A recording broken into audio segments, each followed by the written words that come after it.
So welcome everyone to our latest webinar, how to create smarter climate initiatives cost effectively. I'm Chris Gale and I'm the climate action lead at Unibloom, and I'm delighted to be joined by two fantastic speakers today. Anna Sangren, our founder and CEO at Unibloom, and Nadine Morin, commercial director from Mérieux NutriSciences, Blonk. We're going to focus today on the role of high quality and trusted secondary data in building your climate action plans and how you can utilize this data to run rapid scenario testing. Before I hand over to Nadine to kick us off, I just wanted to frame up why this is so important right now. So first and foremost, I feel that we've really got a little bogged down in getting the data perfect and are spending too little time actually working through how we embed sustainable innovation in our businesses. We all know that this year is going to be critical, with many businesses going to be behind on where they need to be on their science-based targets, and regulation requiring robust climate action roadmaps to be in place alongside those science-aligned targets. And you can see on the slide that top-tier businesses are already demanding or are about to demand these roadmaps for their suppliers. This will hit the bottom line if we don't get the balance between robust data and action right. And with that, I wanted to hand over to Nadine, who will talk through Mérieux NutriSciences Blonk's role in ensuring the robust, high quality and trusted secondary data is available to the sector. Nadine, over to you.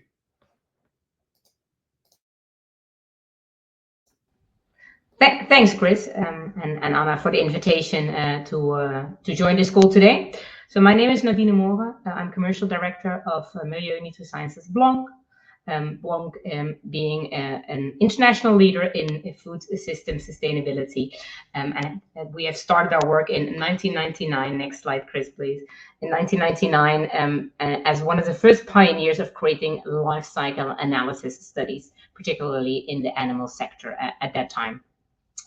So being a pioneer in environmental footprinting data, specifically for the agri-food sector, we do, of course, have an opinion about what is the right type of secondary data for you to use, and at which point do you absolutely need to start using primary data.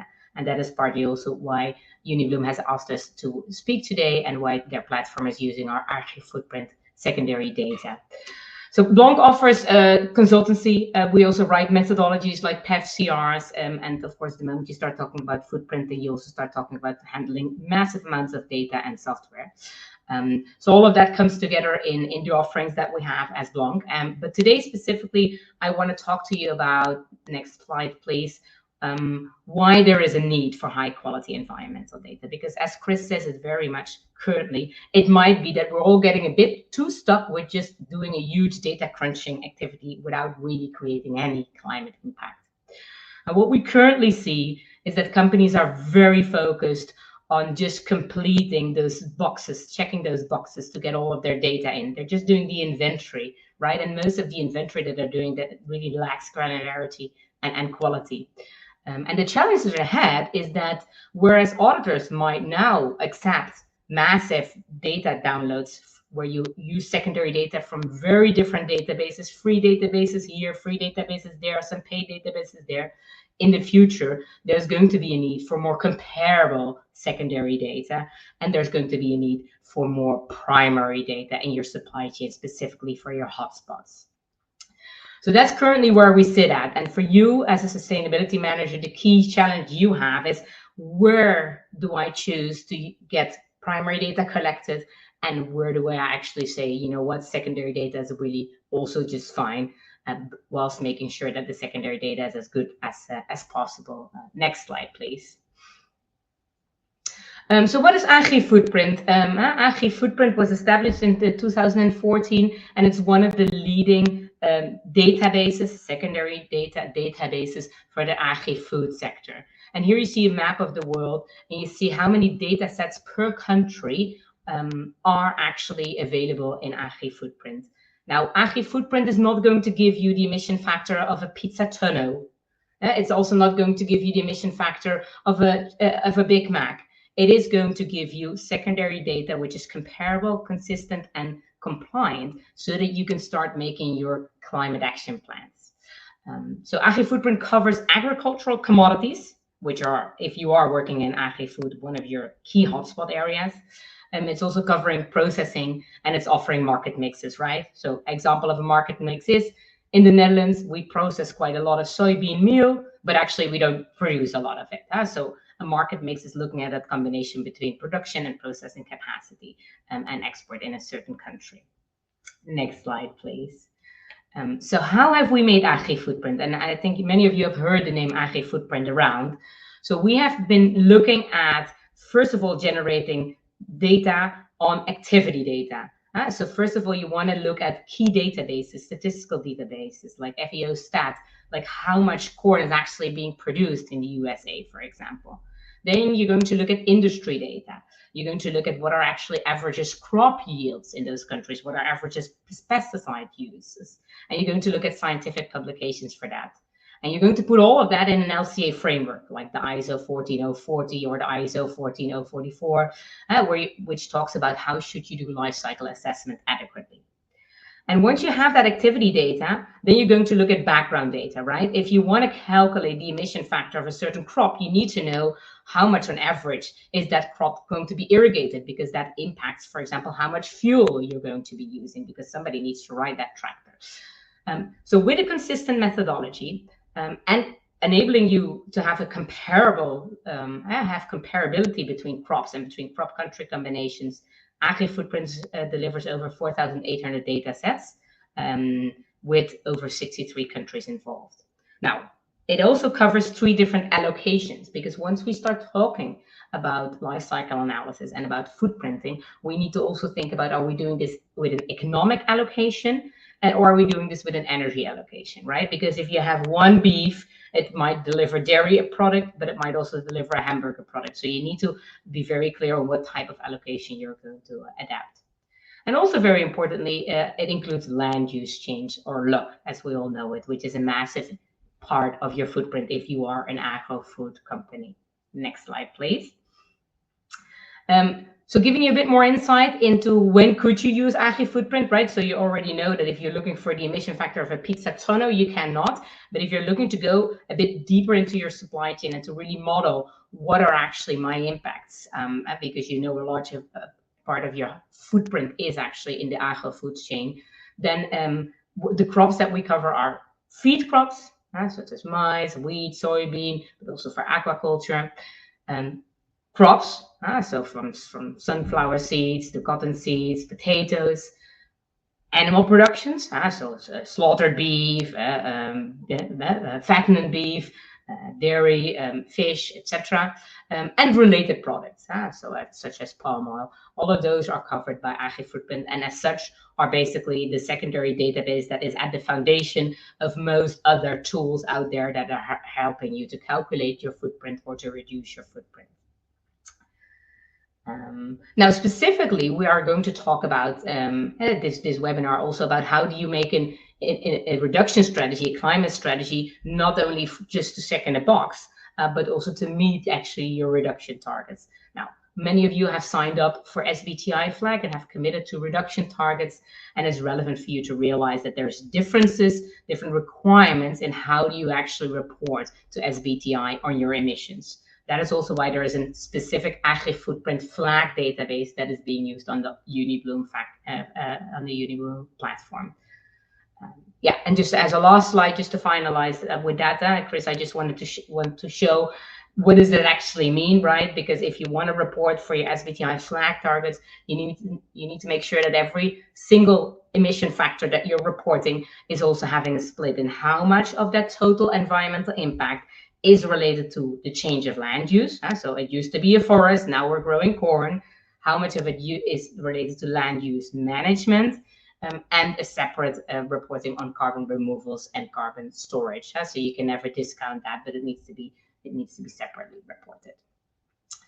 So having introduced you a bit to the world of let's say, high quality comparable secondary databases, I want to finalize with that note and say, don't get hung up on doing this inventory exercise for a very long time, but do make the right choice which database you're going to use for your secondary database points, simply because your choice will impact your baseline, and it will also impact what you need to report your reductions towards. So very happy to answer any questions at the end of this session, and back over to you, Anna. Thanks, Nadine. Yeah, we'll jump straight over to you, Anna. Thank you. So I'm Anna, the CEO and co-founder of Unibloom. And what we said was that what if you could identify and compare ideas and projects all in real time in one place? Link them to your science-based targets, the business growth, your energy projections, to be able to make much better decisions faster and cost effectively. We put that question up 2 years ago, and we know that there are better solutions out there to make this happen in a much faster way. So that's what we want to present with Unibloom and utilize the data from Blonk. So let's go into the next and see how what challenges we hear from the climate action planning today, where we need to look ahead to plan very much more effectively. There's identifying those different solutions are very complex. We hear from over 250 food and consumer goods companies that is very much of a gut feel to take the right decision. Shall I go for this location of feed changes, or shall I go for transportation instead? Or do we even invest in the energy, better energy solutions? There's just a budget limit in each of those companies, so you can't do everything at once. Which are the ones that not just have the highest voice internally, but we have accurate data to be able to make much better decisions? How do I connect these emission and climate data to the budgets and financials?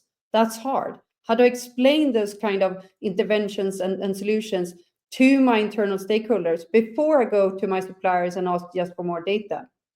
Comparing those different initiatives and ideas that usually are spread out across the whole company, how do I gather that in a very simple way?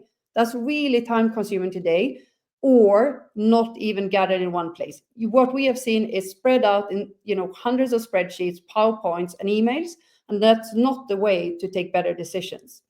We also see that it's very scattered and frustration around this primary data, as Nadine mentioned before, where it's just chasing the suppliers to ask for this data, but then you don't really know what to do with this data more than just report it. We want to really change that and make sure that help companies to integrate all the data to look at a forward-looking plan in a much easier way. So these are the problems that we are going to solve today. So look at the next slide, where we say that Unibloom's platform is a financial and climate action platform that helps you to come from the carbon accounting and science-based targets to really, and siloed in sustainability teams, to really bring all the different departments together to make sure that everyone owns the roadmap, everyone owns the initiatives, and can compare different solutions to find better and more cost-effective solutions to hit your 2050 targets or in 2030 targets. We know also that budgets and financial constraints are so hit in companies today, so you need to have this balance all the time. So here you're coming into a Unibloom platform where you have imported your carbon accounting data or integrated with your carbon accounting system or integrated from your spreadsheets. We have uploaded your science-based targets also, and you can set up sub-targets to really get it granular on scope 3 and also scope 1 and 2, of course. And here you see the clear gap of your emission gap, but also on the financials. Do we need to invest? Where do we need to invest? And how do we invest to make the optimal projects at the right time? And that's a very important question that every single leader will ask. It's not just about the mission, it's to have a financially viable path to hit your targets. And we can do that by both find cost savings and implement the right investments at the right time. So let's look into how we can create a scenario to fill a bit of this gap. And I think, as Nadine mentioned before, the Blonk database is such an important part of this, because without this data, it will take years to even create those scenarios, and it costs you a fortune. Now you can access this data directly into Unibloom's platform or override with your own emission factors.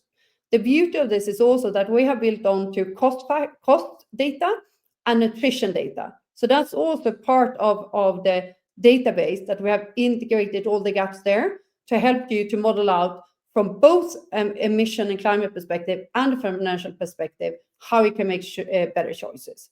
So let's take that we want to change the feed, because we know that feed is usually 60 to 70% of the emissions in the livestock industry.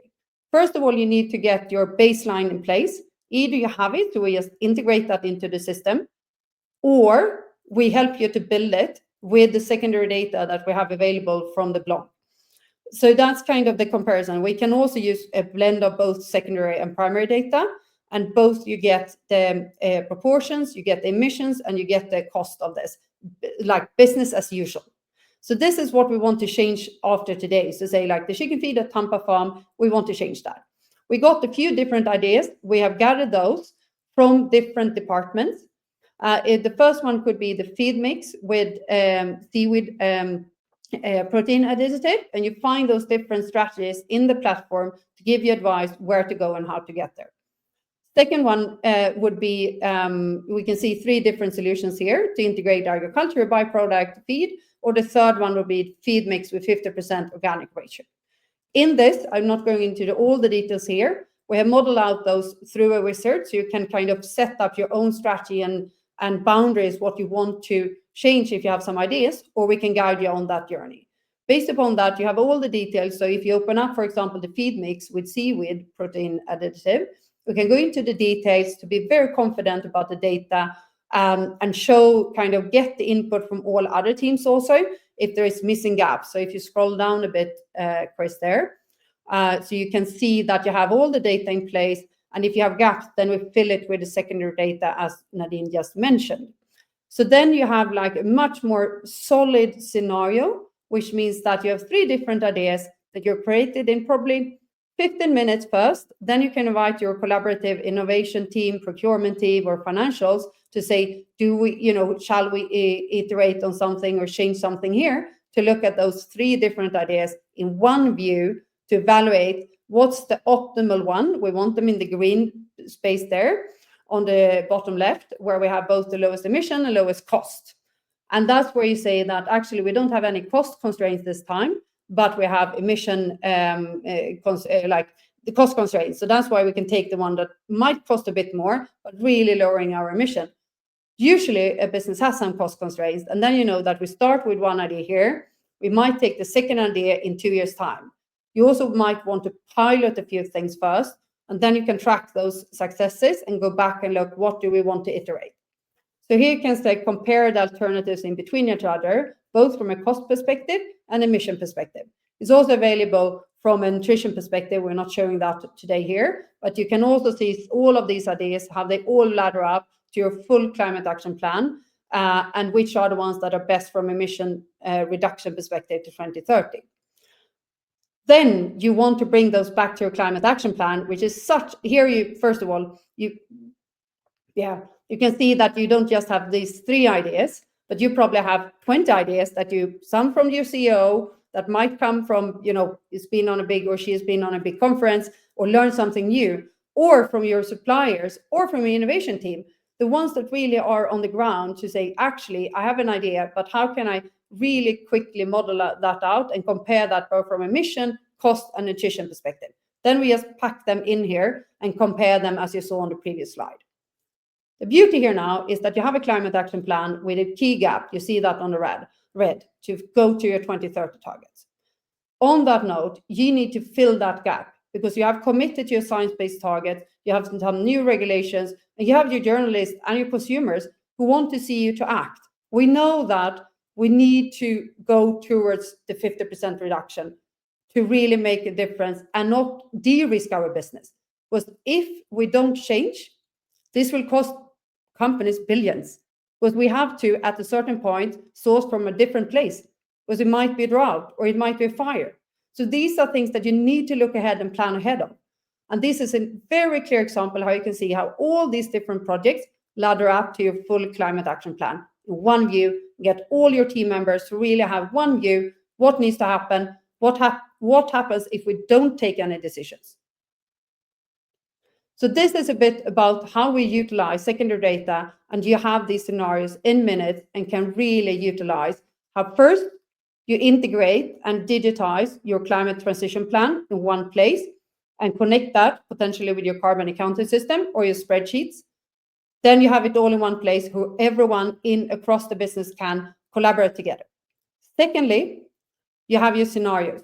So that's where you really can drive the modeling and simulations together with the secondary data that Nadine spoke about, and really meet those future commitments and future regulations and the push from the customers that you saw on the first page. That's where you really can lose money if you don't have a plan in place. So we're here to help you to digitize and automate those data-driven insights. So with that said, it's just 5 years left to 2030. We have a much bigger impact if we do this cost effectively and drive this into the digital transformation every single company has on their agenda. Thank you very much, Anna. And I think we've all had those ideas come down from CEOs, and any opportunity to shut some of them down quickly is often a cost saver. Or bring them in and compare them. Exactly, and compare them to the high impact ones. So thank you very much. So we've got a couple of minutes left for Q&A, and we've had some questions come through in the chat. So I'm just going to jump straight in, if that's okay. So the first one is, we consistently hear that we need to get much more primary data to build that trust in our plans, and we've obviously touched on this a little bit. But how do you get that balance right, and what's your perspective on how you can plan to get that balance right? So Anna or Nadine, happy for either of you to take it. Yeah,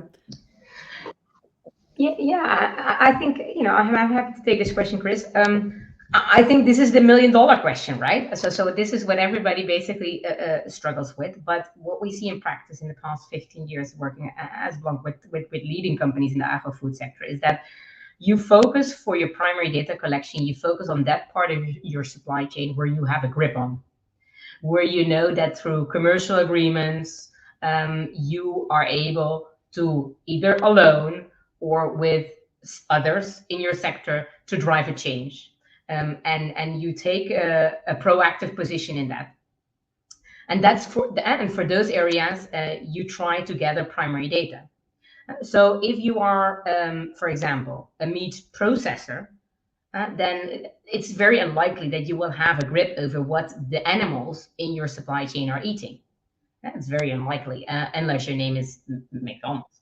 In that case, it's probably better just to make sure that you have the best secondary data out there, and that you start, whilst you are reporting, that you start to group with your sector affiliates and see how can you actually make sure that the feed that all the animals in your particular sector, in your particular country are eating is more environmental friendly.